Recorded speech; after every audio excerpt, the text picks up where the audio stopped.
Gathered, this is our new member joining Sunday, and in honor of that, I've chosen a responsive reading in the back of your hymnal, number 728.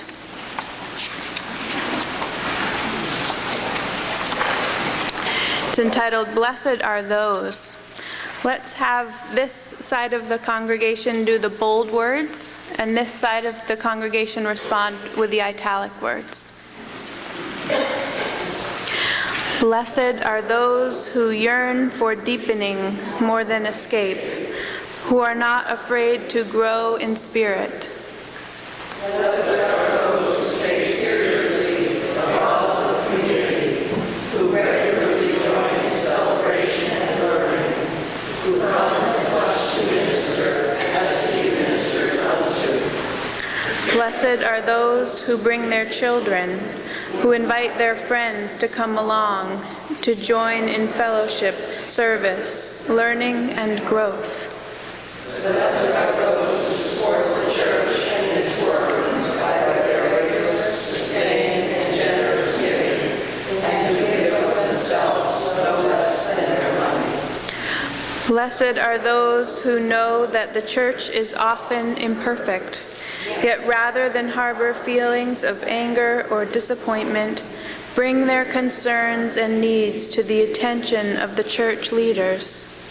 Blessed are those who may ask to serve, doing gladly, who realize that change is brought about through human being, who do the work of committees and stay till the end.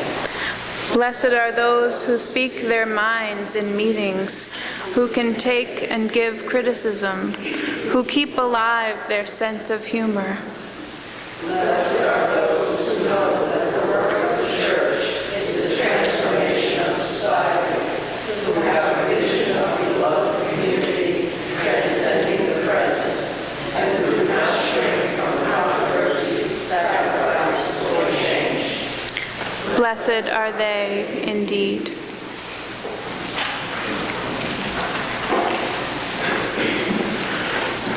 Our reading this morning might be familiar to you. It is the legend of Stone Soup. Once upon a time, somewhere in post-war Eastern Europe, although I've heard this story set in America, post-Revolutionary War as well, there was a great famine in which people jealously hoarded whatever food they could find, hiding it even from their friends and neighbors. One day, a wandering soldier came into a village and began asking questions as if he planned to stay for the night. "There's not a bite to eat in the whole province," he was told. "Better keep moving on." "Oh, I have everything I need," he said. "In fact, I was thinking of making some stone soup to share with all of you." He pulled an iron cauldron from his wagon, filled it with water, and built a fire under it. Then, with great ceremony, he drew an ordinary-looking stone from a velvet bag and dropped it into the water.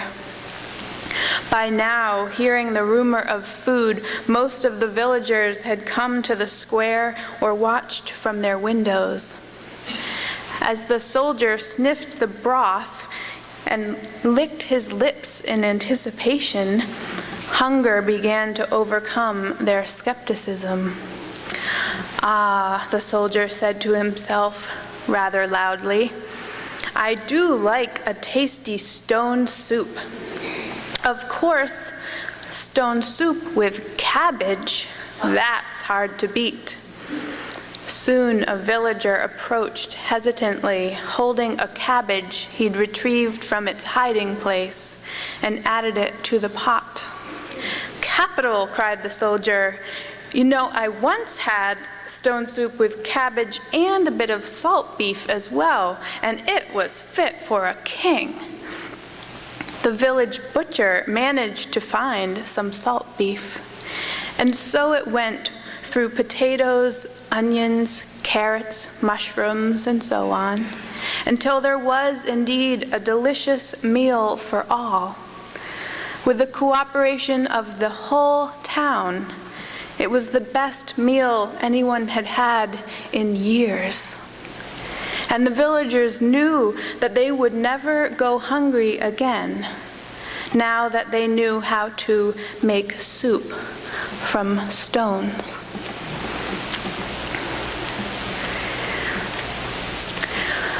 Now comes the time for us to officially welcome our new members. These folks took a class. They joined us for several weeks in a row here on Wednesday nights. We had a blast together.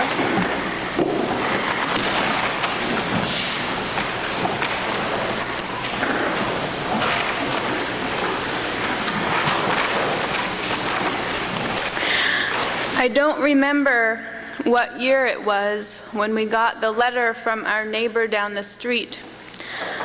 Wouldn't it be wonderful if we were known throughout the whole town as the Daffodil Street? The letter said in cheery curlicue script. As if to prove the point about daffodils being a cheerful harbinger of spring, the margins of the letter were full of them. What I am asking, she wrote, is that each of you take some time this fall to plant some daffodil bulbs. And come spring, our whole street will be a ribbon of yellow. People will drive by just to see it, the Daffodil Street. What do you say? I don't remember what year it was when we received the daffodil letter. It could have been the bitter divorce years in our family. Or maybe it was the year we discovered that powder post beetles were quietly eating our 1820s home from the inside out. Whenever it was, I know that we were not in the mood to plant daffodil bulbs. The letter went into the trash with very little guilt. We were somewhat off the hook anyway, since our historic half-cape already had 1 or 2 daffodils coming up in the overgrown garden. Not a ribbon of continuous yellow, but nothing that would entirely break the chain and sorely disappoint the townspeople out for a Sunday drive to see the Daffodil Street. It's easy to dismiss cheery invitations when you are not in the mood. When life is being challenging, the overtures of others to join in seem naive and even annoying. Sometimes, resisting the urge to join into a project or a group is a kind of self-preservation tactic. It's really all you can do to hold yourself together. And expending any kind of outward energy or letting anyone else in might just be the thing that unravels you completely. That's one reason not to be a joiner. That self-preservation mode we can get into when we need to think small. Just me, just my family. That's all I can handle right now. I can think of other reasons too.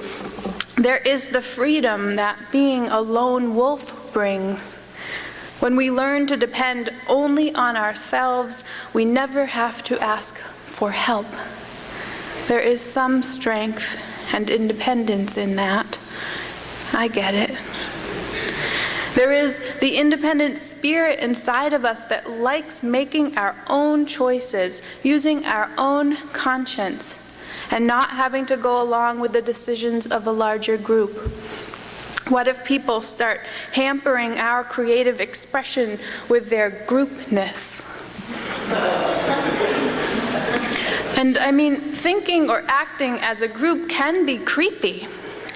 I never choose a responsive reading without thinking of what my best friend Brandy once told me, that she hates responsive readings because it makes her feel like part of a cult. A whole group speaking as one? Creepy. Plus, she wants to read ahead to make sure she agrees with the words. There can be internal politics and squabbling within groups. Who wants to deal with that? There are so many good reasons behind that phrase, "I'm not really a joiner." I understand the hesitations, but I also know the gifts that I have received when I have put aside those same hesitations and become part of something, joined a group of kindred spirits, signed on to something I myself did not create, said yes. I have certainly experienced that need to conserve all of my energy and keep myself contained. But I have also had the honor and the privilege of letting people in enough to unravel in front of them. I have known the grace of falling apart in company. I remember the year after college when I had moved to Boston and was beginning my new life as an adult. 3 of us girls just out of school got an apartment together in Brighton. We had no idea what we were doing with our lives, but we knew we wanted to be out on our own. Each day we would literally hit the pavement looking for work, going door to door in downtown Boston with our resumes. Hotels, offices, temp agencies, we handed those resumes out like flyers. I felt lucky landing a temping job at a publishing company. At least I was in the building I would want to work in, if not exactly doing the right tasks. The other girls ended up waitressing and retailing at a clothing store in the mall. It was a fabulous year until it began to unravel. 3 girls is a bad number of girls. One always feeling left out. And I wasn't always the free spirit party girl that I was trying to be. I almost cried one night when I came out of my room to find my roommates mopping up beer from a game of beer pong with my English tea towels. And to make it worse, their friends had set up a serious beer pong table in our living room using sawhorses and plywood, which was still there weeks after the party was over. I had to call my dad to come with his drill to unscrew the whole thing, which in his presence I called a craft table.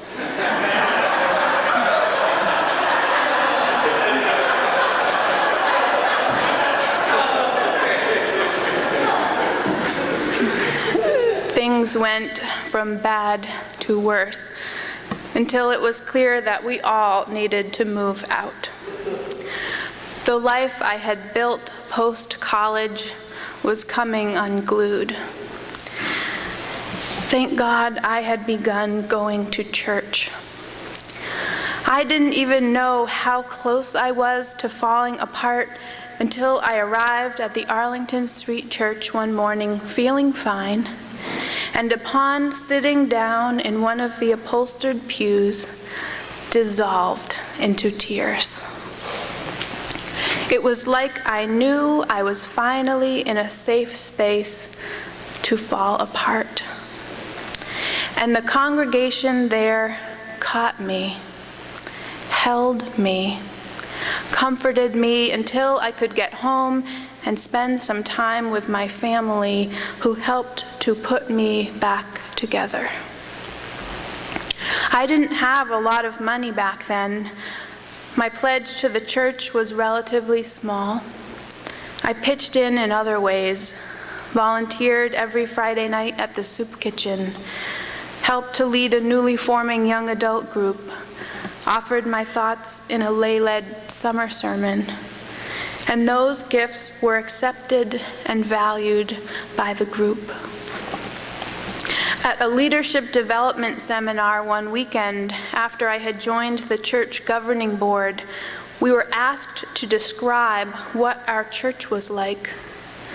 I said, "My church is kind of like a big group of black sheep, all feeling like a part of the herd for the first time."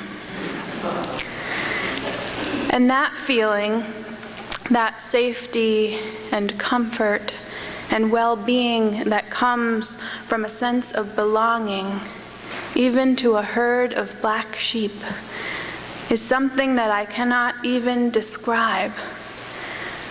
But I know that it trumps all of my hesitations about joining. And although joining with others might start from a place of wanting or needing to belong, and might be affirmed in those moments when we feel held in a way that makes our pain a little bit less, that joining with others is also an incredibly powerful way to give back to the world when we are ready to do so. Of course, goodness and beauty can be achieved by individuals, but how much more can be achieved by individuals joining together for the greater good? Community gardens and justice movements and Facebook pages full of equal signs, all achieved by people joining together. On Valentine's Day, it was such a privilege to join the 1 Billion Rising movement, where women and men all over the world were dancing as a way to witness against violence against women. It was fun to learn and perform the dance here in Provincetown, but what was powerful was knowing that at the very time we were dancing, people all over the world were doing the same dance.